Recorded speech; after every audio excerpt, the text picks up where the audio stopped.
I'm Dr. Chris Schock. Today's tutorial will be about actinic keratoses. These are very common precancerous lesions caused by the sun.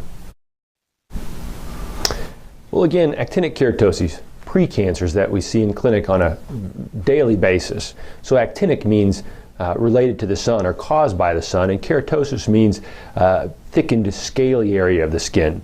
Well, these are pre-malignant, so they're not quite cancer yet, but if left in place, they certainly can turn into squamous cell carcinoma most commonly. They're more commonly seen in fair-skinned people. Well, it's estimated that in some studies, it's estimated that as many as 10% of AKs can turn into squamous cell carcinoma. The percentage varies widely from study to study, and in some studies as little as 1 or 2% are estimated to turn into skin cancers.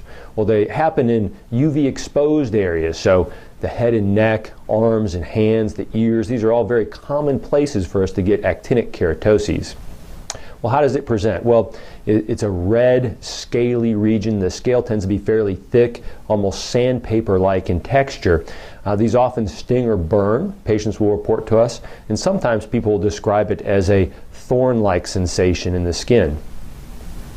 Well, why does it happen? Well, the more fair you are, the more sun damage you will accumulate over time. So again, the story I tell people or try to relate to them is when we're born, we have this sun cup. If you're fair-skinned, your cup is fairly small.